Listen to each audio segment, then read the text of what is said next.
বিএনপির সম্পর্ক জনগণের সাথে। বিএনপি জনগণের রাজনীতি করে। বাংলাদেশ যতদিন আছে বিএনপি ততদিন থাকবে। তাই আমরা ক্ষমতার রাজনীতি করি না।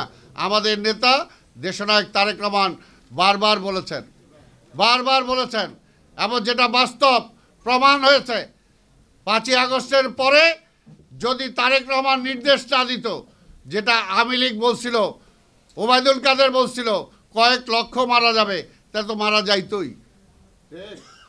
কিন্তু বিএনপি সেই রাজনীতি করে না। বিএনপি মানে ইসের রাজনীতি করে না, যে প্রতিহিংসার রাজনীতি করে না। প্রতিহিংসার রাজনীতি আওয়ামী লীগ করেছে, তার পরিণতি সেটা হয়েছে। প্রতিহিংসার রাজনীতি কেউ পছন্দ করে না, ক্ষমতার রাজনীতি কেউ পছন্দ করে না।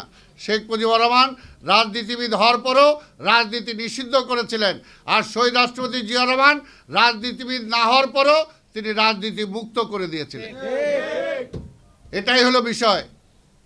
শেখ হাসিনা 14 সালে কমিটমেন্ট করার পরও প্রধানমন্ত্রিত্ব ছাড়ার সাহস হয় নাই, কিন্তু বেগম খালেদা জিয়া 96 সালে ছেড়ে দিয়েছিলেন। এই জন্যই বলি যে আজকে তারেক রহমান, বেগম খালেদা জিয়া, জিয়া রহমান এদের সাথে কাউকে মিলে না। আমরা রাজনীতি করি দেশের জন্য, একদিন দুই দিনের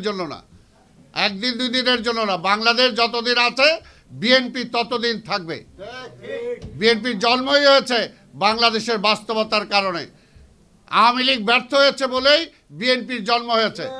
শেখ মুজিব ব্যর্থ হয়েছিল বলেই জিয়া রহমানের আবির্ভাব হয়েছিল। জোর করে হয় নাই কেউ। তাই আজকের বাস্তবতা হলো, আজকে দেশটাকে যে ট্রাফিক জ্যামে ফেলাই দিয়েছেন, এটা থেকে উত্তরণের একটাই পথ, ওই আওয়ামী দুঃশাসনের যারা সহযোগী ছিল তাদের কাঁধের থেকে হাতটা সরান।